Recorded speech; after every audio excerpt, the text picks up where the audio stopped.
श्री स्वामी समर्थ. जय जय स्वामी समर्थ. स्वामींचं नाव घेऊन मी आजच्या ह्या नवीन व्हिडिओला सुरुवात करते. यंदा 1 फेब्रुवारी वार रविवार आणि या दिवशी आली आहे माघ पौर्णिमा.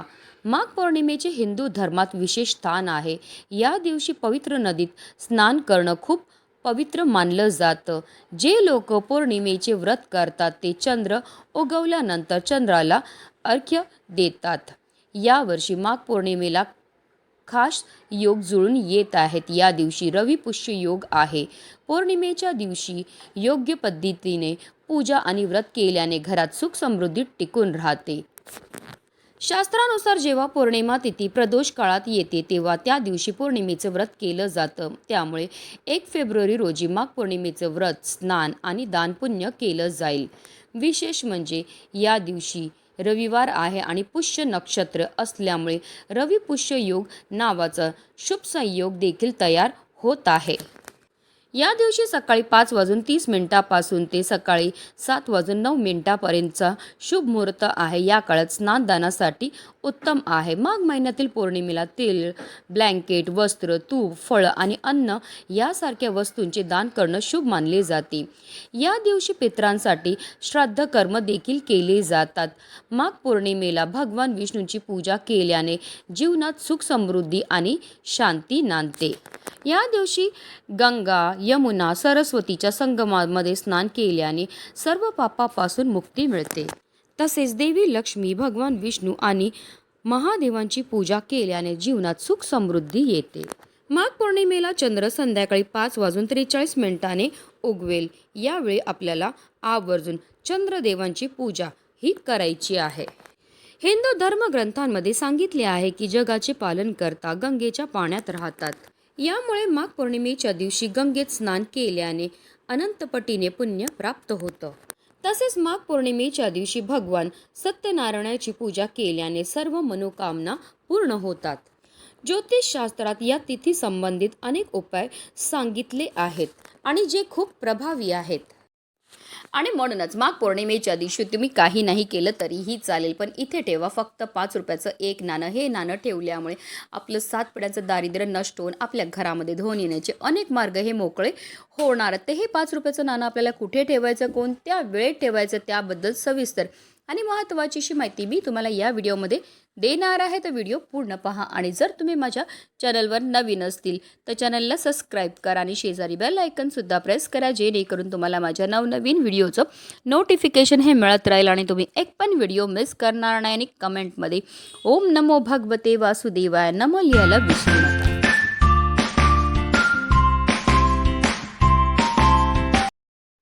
माघ पौर्णिमेच्या दिवशी आपल्याला सकाळी ब्रह्ममुहूर्तावर उठायचं आणि अंथरुणामध्ये श्री हरी विष्णू, माता लक्ष्मी आदी महादेवांचं स्मरण करायचं आणि दिवसाला सुरुवात ही करायची आहे. त्यानंतर आपल्याला स्नान करायचे. माघ पौर्णिमेच्या दिवशी तीर्थक्षेत्री स्नान करण्याला विशेष महत्त्व दिलं जातं. पण आता तुम्हाला तीर्थक्षेत्री जाऊन स्नान करणं शक्य नसेल तर घरच्या घरी आंघोळीच्या पाण्यामध्ये आपल्याला गंगाजल टाकून स्नान करायचं आहे. त्यानंतर आपल्याला सूर्यदेवांना जल हे अर्पण करायचं आहे.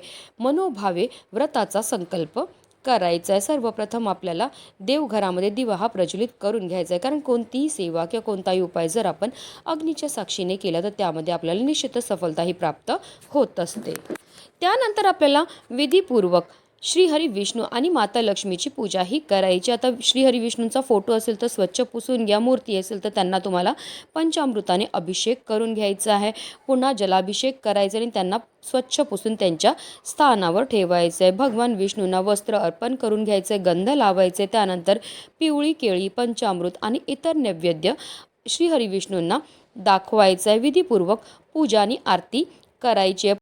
शक्य असेल तर या दिवशी व्रत करा. पौर्णिमेच्या दिवशी पौर्णिमेच्या व्रतकथेचं पठण किंवा श्रवण करणं खूप महत्त्वाचं आहे. असं केल्याने व्रताचे पूर्ण फळ मिळते. तसेच या दिवशी चंद्रदेवाची सुद्धा आपल्याला विधीपूर्वक पूजा करायची. चंद्रदेवांना आपल्याला जल अर्पण करायचं आणि त्यांची आरतीही करायची आहे. त्यानंतर आपल्याकडनं झालेल्या कळत नकळत चुकांची आपल्याला क्षमायाचनाही करून घ्यायची आहे.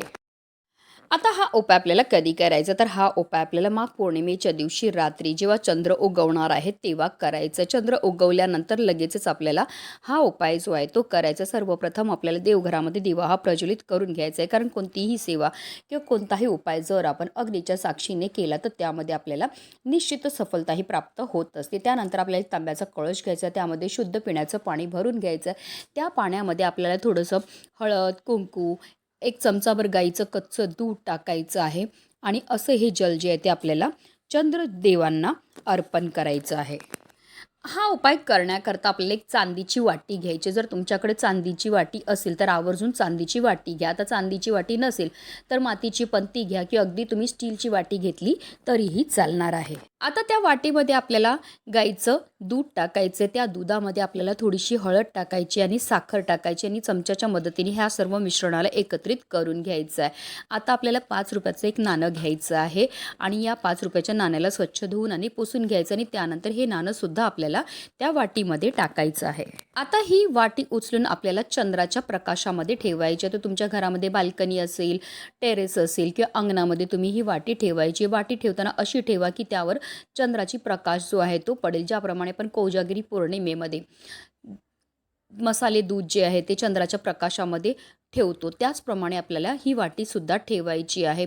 कारण माघ पौर्णिमेच्या दिवशी चंद्र 16 कलांनी परिपूर्ण असतो. तो अमृत वर्षाव करत असतो आणि यावेळेस सकारात्मक लहरी हा जास्त प्रमाणामध्ये सक्रिय असतात. आता हे नाणं जे आहे ते संपूर्ण रात्रभर आपल्याला चंद्राच्या प्रकाशामध्येच ठेवायचं आहे. चंद्राच्या प्रकाशामध्ये ठेवल्यामुळे हे नाणं जे आहे ते सिद्ध होतं. आता दुसऱ्या दिवशी आपल्याला सकाळी ब्रह्ममुहूर्तावर उठायचं, स्नान करायचं आहे आणि त्यानंतर लगेचच हे नाणं जे आहे ते आपल्याला तिकडनं उचलून घ्यायचं आणि याच्यामध्ये जे असणारं दूध आहे ते आपल्याला तुळस सोडून इतर कोणत्याही झाडाला घालायचं. आता सोमवारी आहे गुरुप्रतिपदा, तर तुम्ही हे जे दूध आहे ते पिंपळाच्या वृक्षाला सुद्धा अर्पण करू शकतात. आता तुम्हाला हे 5 रुपयाचं नाणं जे आहे ते आपल्या देवघरामध्ये ठेवायचं. या नाण्याला आपल्याला हळद, कुंकू, अक्षदा, धूपदीप, अगरबत्ती दाखवून घ्यायचं आहे. संपूर्ण रात्रभर चंद्राच्या प्रकाशामध्ये राहिल्यामुळे हे नाणं जे आहे ते सिद्ध होतं. या नाण्यामध्ये माता लक्ष्मीला आकृष्ट करून घेण्याची क्षमता असते. या उपायामुळे आपल्या घरामध्ये चहूबाजूने धन येण्याचे मार्ग हे मोकळे होतात. ज्योतिषशास्त्रामध्ये असं हे सिद्ध 5 रुपयाचं नाणं आपल्या देवघरामध्ये ठेवल्यामुळे आपल्या घरामध्ये सकारात्मकता वाढते, नकारात्मक ऊर्जा नष्ट होते. यामुळे आपल्या घरामध्ये सुख, समृद्धी हे टिकून राहते. घरामध्ये शांतताचं वातावरण निर्माण होतं. आपल्या जीवनामध्ये वारंवार येणारे जे अडथळे आहेत, संकट आहेत, ते दूर होण्यामध्ये मदतही मिळत असते. तसेच हे सिद्ध नाणं आपल्या देवघरामध्ये ठेवल्यामुळे कुटुंबावर माता लक्ष्मीची कृपा होते. या उपायामुळे आपल्या घरामध्ये धन येण्याचे अनेक मार्ग हे मोकळे होतात, ज्यामुळे आपल्या जीवनामध्ये असणाऱ्या ज्या आर्थिक समस्या आहेत त्यापासून आपल्याला मुक्तताही मिळत असते. आता हे नाणं जे ते डायरेक्ट आपल्याला देवघरामध्ये ठेवायचं नाही आहे. बघा, तुम्हाला स्क्रीनवर दिसत असेल त्याप्रमाणे एक वाटी घ्या, त्यामध्ये थोडेसे तांदूळ ठेवा आणि त्या तांदळावर आपल्याला हे सिद्ध 5 रुपयाचं नाणं जे आहे ते ठेवायचं आणि ही वाटी आपल्या देवघरामध्येच आपल्याला ठेवायची आहे.